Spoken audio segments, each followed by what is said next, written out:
So this video will be about those of you who believe in gang stalking, believe that you've been gang stalked and stuff like that. I did mention on one of my videos, I believe yesterday, um you know think about when it could have started for you or when it got worse for you. If you guys have been experiencing gang stalking, with those of you who know what that is or consider yourself to be going through that, um to think about when it started happening or when it got worse. Um, so what I realized on my journey, of just going through leaving a domestic violence relationship that people knew about and stuff like that. It started off very small, underhanded comments, about not having left him, stuff like that. So when I, actually made full commitment to leave and actually, better myself, things definitely got worse for me. Um, so some things that you do look for or that you do need to know or recognize is that during that time of, if you're healing from something, or you could have had a deceased parent or a person or a loved one, anything like that, that caused you guys some type of trauma, really, you know gave you guys a blow to the gut. Those are the times that things can make you more sensitized. So, some of us may be on guard, and it's not that you shouldn't be, but people are very not responsible for other people's feelings or emotions. So they're going to, if people know about it, they're going to take advantage of that opportunity. This person is going through this, or this person is trying to heal from this, and they see you as a weakling at that time, which most of us are, depending on your situation. Anything can, it's your life, it's your emotions, how things make you feel, like death. So some people be like, yeah, people die every day, yeah, I want to see the person off, whatever. Other people, it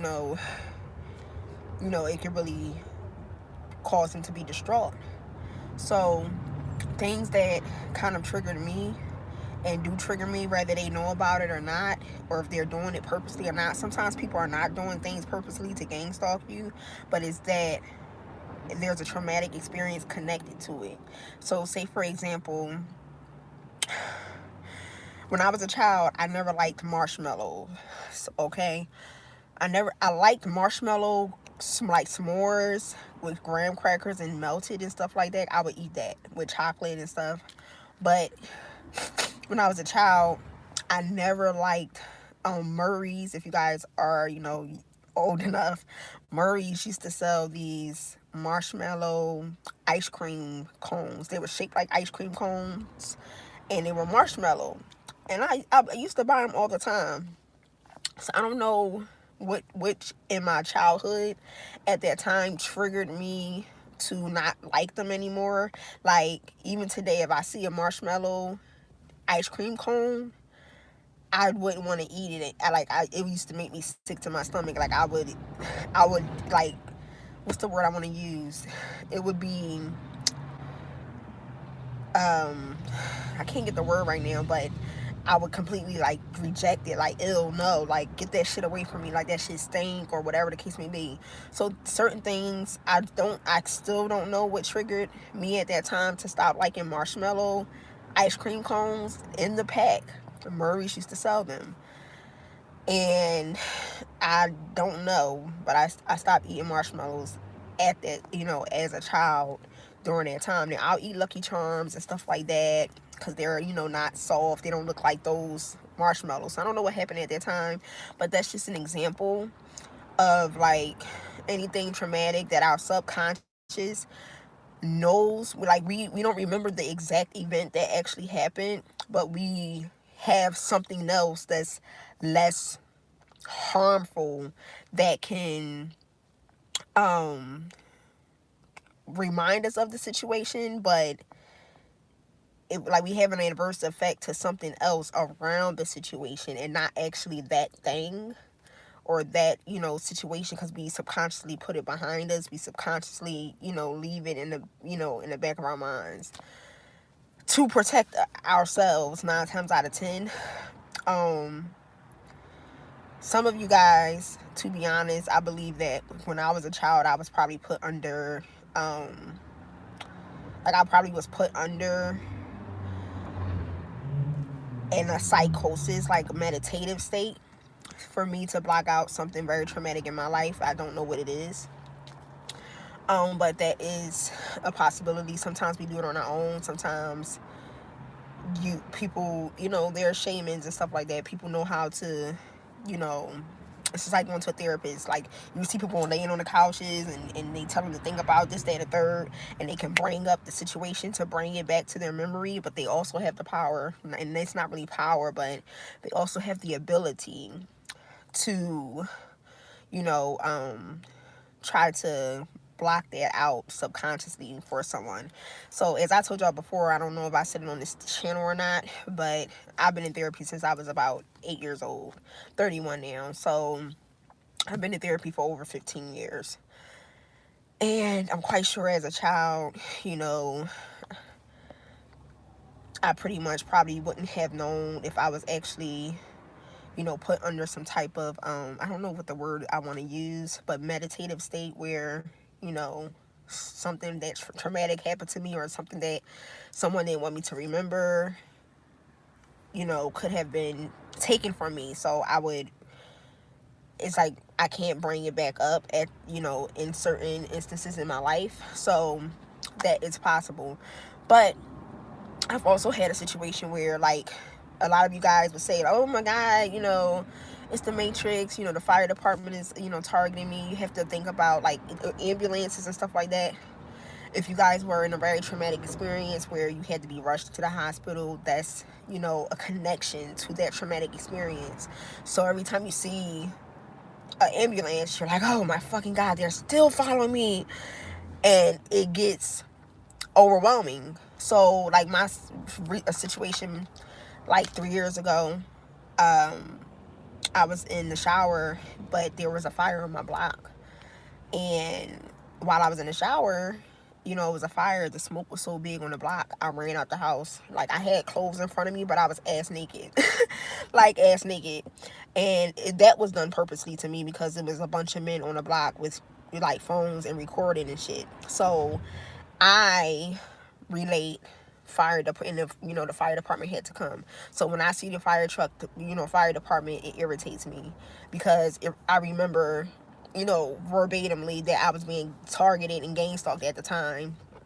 And, me coming out the house naked, if there's a fire in the block, people are not going to be recording in front of my house instead of recording the fire that's blocked, like, houses down. So just be, it's hard. So just be conscious of what triggers you guys to remember traumatic experiences. Some of these people do know they're gang stalking because they know what they have done or what they participated in. So they'll come into your peripheral. They want to be seen so that you are triggered from whatever traumatic experience they participated in. Okay, so some of you guys may unconsciously, especially when you go through shadow work and healing work, those of you who are getting them books and stuff like that, it's not, the book is like really throwing it in your face. But when you go through your spiritual awakening on your own, you kind of can pace yourself.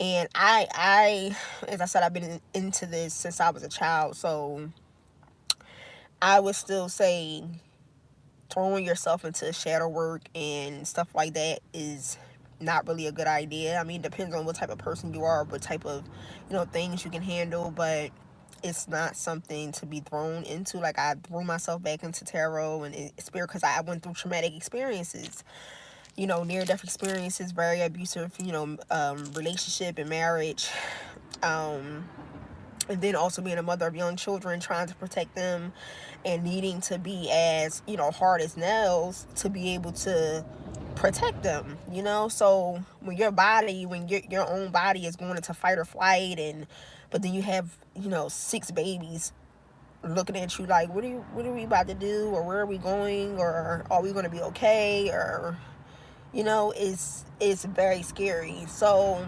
your body completely does all these things at once, because it's not only you that you have to, it wasn't only me I had to worry about. So those of you who are going on shadow work journeys, and you know trying to heal from your past experiences, no matter how old they are, no matter if people think you should have been got over it, definitely take time, be kind to yourself, because it's a very, very, very, it's a very tough experience. A lot of us, like people in midlife, you know, 30, 45, 55, stuff like that, midlife crisis and stuff. That's pretty much what they kind of go through. It's a different name based on, their age, the things that they could have experienced. They live life a little bit more than, us younger people. As I said, I'm 31. But a lot of us go through things early. So I had my first child at 16 and was, been through things prior to having her. So when they say midlife crisis, it is a different thing, but they also have like, I guess I can say you can extend the shadow the shadow journey book, because of their life has been, is extended, longer. So the longer you hear, the more knowledge you get, the more things you possibly have been through. And there are some people who possibly don't go through midlife crisis. I've never been through that. Their life could be possibly, good. So, everyone's different. Everyone is completely different. So, again, those of you who, actually is going through your shadow work journey and healing and stuff, um, hopefully a lot of you guys are able to be stable while going through that journey, because God knows, I don't have any support to even be able to take any downtime for myself, to actually, keep my mental, right and intact, to focus on the day-to-day life that everyone has to go through. So on top of everyday life and, managing self, also not having any support is hard too. So those of you guys, just be careful with going through shadow work journeys and stuff like that. Especially if you don't have as much support as you would like, because a lot of things could come up, that you thought you put behind you, or that you didn't want to talk about, or that you thought you healed from. Sometimes you have healed from it, you just revisit it, because it has molded a part of you. So it's like that's a part of you you can't really cut out of your life, because that molded you. And it doesn't have to be in a bad or a negative way.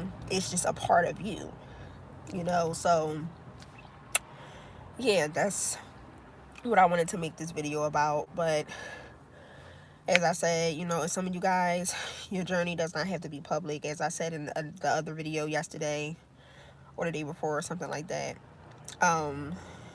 If I knew, me trying to focus on myself and kind of share my experiences with the world, it kind of went left in my situation, because it became something popular at a time where I was trying to heal myself and stuff like that. So those of you, if you have a following and stuff like that, and like, just be careful, keep it to yourself, keep it personal, because I wish I would have, because not only am I trying to still get myself together and stay focused, stay mentally sound, but people are also, will cling to you to get help, or they may not be at that type of, a level of healing that you are, so they think that you got it together, and they won't have a clue. Okay, so definitely be careful. I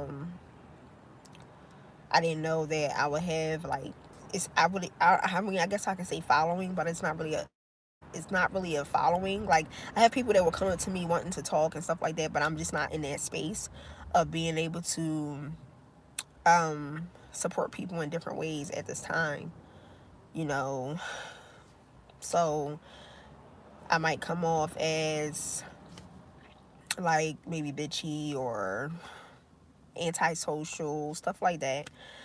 From what I've, what I've seen people assume about me, but that's just not it. People don't really know. Like, I can look like, I'm refreshed, I'm going through a wonderful phase in my life, but they have no idea. Like, you don't really know what people are actually going through, no matter if they're looking, you're looking vibrant, or you're looking, healthier, or oh, this must be really working for you. And it's just only the beginning, you know, internal work to be brought outside, but it does not, like, on your face, to show on your face, but you still have, it's a process. Just like you have to manage your blood pressure, you have to manage your metabolism, you have to manage your mental, what you put into your brain, what you put into your body. That is what it is spiritually. That is what it is in your soul. So it's a work in progress. Your whole life, it's never, you're never going, oh my God, you're done your spiritual journey. Oh, I thought you would never come back. And that's not what it is. So it's, working on yourself daily and trying to be aware of where you don't want to be back in life, trying to be aware of mistakes you may have made, trying to be aware of, it's being conscious. And this is where people come in, and you feel you're more aware, so you feel gang stalked. But some people are actually gang stalking because they already know about the type of community that we're in. They already know what we're trying to do. They know we're looking at it ourselves all the time. We're judging ourselves all the time. So they put themselves in your shoes and say, okay, well, I can judge you too. How does it feel if I say you got big lips? How does it feel if I say you look like your head got smaller? How does they poke? And this is where, a lot of people are afraid to go on spiritual journeys and heal themselves and pay attention to themselves, because people like to, break you down. So just be very careful, when you guys do shadow work and stuff like that. Just try to be as discreet as possible. Unfortunately for me, that option is way too late. I went public with my platform, Facebook first, and then YouTube, all the way back in 2017. And it has been a tough road. Some of you guys may even try this and be like, well, nobody paid attention to me, or nobody, targeted me. Because people, they rather, they think they're dark or empathic or narcissistic, whatever. They have abilities to pick up if you're, lying or not also. So they're not going to flock up. You're just like me. You're a bully just like me. Like, I'm not buying that shit. So some people do that. Well, they didn't flock to me like that. So it's a different experience for everyone based on where you are, your anointing, your vibration, you know, who they know you guys at, who they know you guys as. If you were, always a bully in your life, they ain't gonna take you serious. Like, oh, you a bully, you one of us. Like, what? You're doing what? You're helping people now. Okay, whatever. Like, they won't take you serious, they'll overlook you. So, I mean, that you could be actually lucky for that. Because the journey I'm on, what I'm on, and I guess you could say the side I'm on, is very difficult. It's difficult. Okay, so, and those of you, if you know, as I said before, some of us don't know who is who. And as I said before, even if you say consider a coven or whatever the case may be, some people don't know if some people are angels or actually, very dark and demonic. So you not only do spiritual people have to be careful, but so does these so-called covens and demonic, entities or whatever they call themselves wanting to be. Because you never know who is who. You never know who's actually playing for what side. You never know who God is using. or who the devil is using. And as I told y'all before, the universe, the devil, and God always conspires. That's my message. That was my cue. I bit my tongue. Peace.